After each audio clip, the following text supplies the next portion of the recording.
Yo, it's your boy CGMO back out again with another video. Before we get started, I need to like, comment, subscribe, turning on post notifications, follow the show so you feel me going crazy on my mom, bro. But anyways, today we're finna react to Bruce Rivers, the criminal lawyer, you feel me, breaking down Kay Flock murder case, you feel me. It's common knowledge now that Kay Flock was arrested a couple weeks ago, last week, you feel me, for a murder case, you feel me, for a murder charge, you feel me. They say he blicked someone down coming outside the barbershop, you feel me. So, you know, I be listening to Bruce Rivers because, you know, he be having me tapped in with the murder cases and shit. He a lawyer, so, you know, he know what he talking about. So let's see what he's saying. I be chatting like a motherfucker. I ain't gonna lie to you. Bruce Rivers, he's the criminal lawyer. Bruce Rivers, he's the criminal lawyer. And what he do? And it's gonna react to all the self-snitching.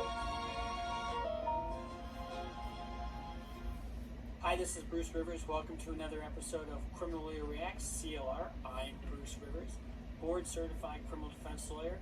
And today we were reacting to Kay Flock. Now, we did a reaction to one of his songs recently, and that was Is You Ready? And if you remember, that was about 2-3 weeks ago, and I can't make this stuff up. How is it that he just got picked up on December 16th for a homicide? Now, what he did was he was in a barbershop. Now, we're going to play the video here for you so you can see what we're talking about. There's hella stories coming out, you feel me? They saying he walked past the barbershop and he seen one of his ops, but he kept on walking. But the ops spotted him inside the barbershop and came out.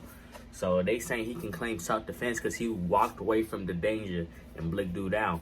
But I feel like it's not even Kay Flock, you feel me? So you mean to tell me you one of the hottest niggas out of New York and you still going on drills? I don't believe it. But he's in a barbershop. There's some exchange between he and another patron of the barbershop. And he walks out, and then the other guy follows him. And then somehow he gets shot, and we'll talk a little bit more about, you know, the facts surrounding it, because they're not quite clear is exactly what happened. And then he's charged with 3 counts. 3 counts. 1 count of second-degree intentional murder, and he's charged with second-degree criminal possession of a weapon. 2 counts of that. New York don't play with We'll pipes. talk about what the penalties are. If you got a pipe in New York, good luck. Let's take a look at the video, because he's in New York and he's coming out of this barber shop.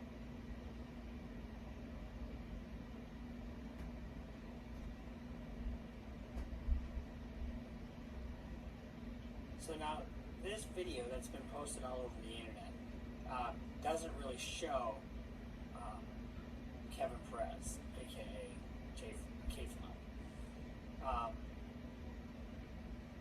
But it does show a reaction by other folks.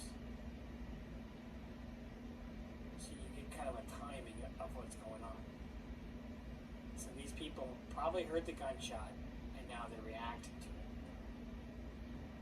That's crazy. They going towards the gunshots. I'm taking off the other way. All over just about every city in America. Now, let's just look at, there's a couple things I want to go over. First of all, what is he charged with? First count, he's charged with murder in the second degree. Murder, the second degree, is one of the most significant crimes in New York State and just about any other state.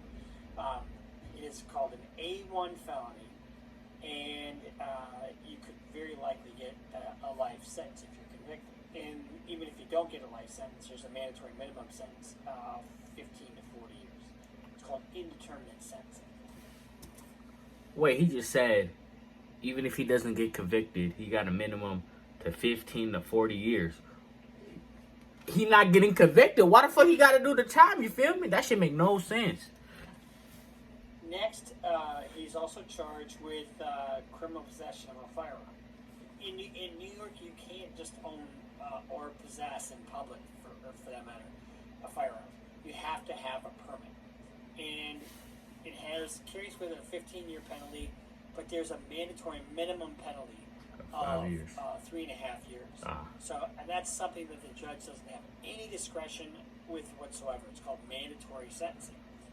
And in that particular instance, if you are, like, let's say you're just caught with a firearm at the airport, for example, It's what they call a strict liability crime, and it sort of assumes you have zero criminal history score. And if a judge doesn't have any discretion, and you're looking at a 3.5-year sentence, I mean, they take their gun laws extremely seriously. New York don't play with pipes. So let's just take a look at the picture. You can see here that Mr. Perez is wearing some very distinctive clothing. That, And bro, that's one you of the can't even things see that his face. I don't even to think it's still him the have whole a time. Supposed expert, because I can see a stripe here and there's a stripe here. You know, it's more common sense than anything else. But that is probably how he was identified. We tried looking for the criminal complaint. I couldn't pull it up for whatever reason at this point, but we'll get that, and then we'll analyze the facts that are embedded within that. However, I will tell you something about what his lawyers are saying. K-Floc's attorney is a guy by the name of Scott Lehman. I don't know him, but he released a statement, and it says, "We have begun our own investigation into these allegations. More importantly, considering the DA's significant disclosure this morning that the NYPD received a tip saying someone else is the shooter, we demanded that the DA's office promptly provide disclosure of the videos referenced in the complaint and more information on the tip." Someone snitching. So, Kevin Perez, aka K-Flock, went into a barbershop, and the way the story goes is that the person that was in there said, "What are you looking at?" And he walked out. And then the person that was in there walked after him. And remember what I said about closing the gap? The only problem is that the guy that was following him was shot in the neck and in the back. Now that could happen in a number of ways, obviously, but in this particular instance, if he was, if someone's chasing you and they're closing the gap, that makes a plausible self-defense more likely. And remember what I said about self-defense. Self-defense is, once they get the instruction, the jury gets instruction about self-defense. Self-defense is something that the prosecution has to prove you didn't do. So in other words, it's presumed. The defense has to put up some plausible showing of self-defense in order to get the instruction. But once you get the instruction, they have to basically prove a negative. They have to prove that you didn't act in self-defense, and then what you did was disproportionate to whatever threat there was. Ain't no such thing as self-defense in New And York. they have to disprove each element of self-defense. So, I don't think the final chapter's been written on this one yet. He's got great representation. He just signed a deal with Capitol Records. His the DOA tape is, the latest album, and we did the Is You Ready, and Op Spotter is another one on that, and it's pretty popular. And so to see him face such serious charges at a young age of 18, when he's got nothing but up on his way. But like I said, we'll see what happens, because if someone's chasing you, you have the right to defend yourself. And if that person's armed, which we don't know he is or isn't, you have the right to defend yourself. And in this particular instance, just because the guy shot in the back, shot in the neck, does not mean that the guy was necessarily running away. I mean, you can turn in an instant, and it can happen. I don't know exactly where in his back he was shot. This is all too early, but it seems to me that his own team seems to think they may have a plausible case of self-defense. But here's the deal. Even if he walks on the homicide, he still may be on the hook for the other two crimes. Yeah. The second-degree possession of a firearm in public. And I told you what the penalties are. I mean, he could be looking at some serious time on that regardless. So, like I said, the final chapter is not written yet on this. and we'll follow it. And you know, I want you guys just to take a real hard look at this. He's 18 years old, and tough as hell. and he may not have been able to avoid this situation. He just may not have been able to. We don't know yet.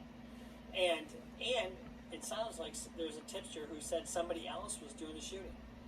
So we don't know that yet either. It's just all too early to tell. But to be facing such a heavy thing at such a young age, you know, better off try to avoid situations where that could occur. And that's my advice to every one of you guys out there. So that's our rapper update for today. That was you know, Kevin Perez, aka K-Flock. My man said his whole government. He said See you Kevin next time Perez. here on Criminal Lawyer Reacts. What I'm hearing is, regardless, this nigga doing time. That's what I'm hearing. They talking about some in New York. If you get caught with a pipe and you don't have no permit, that's motherfucking automatically 3.5 years. So he got to do that regardless, cause you gotta be 21 to get a pipe, and he 18, automatically 3.5 years. Then they talking about some, even if he walks away on the some fennel, what the fuck? You know what I'm trying to say, the murder charge shit, it's a minimum 15 to 40 years. What the fuck? So even if he did that shit in self-defense, he's doing time regardless. But a lot of motherfuckers telling me that he even do that shit. They say it's not even him. You can't even see his face. Unless motherfuckers around him is snitching on him, or motherfuckers just trying to set him up. You feel me? But y'all tell me what y'all think. This is the end of the video. Before we go out there, to like, comment, subscribe, turn on y'all post notifications. We going crazy on my mama, bro. It's your boy gone.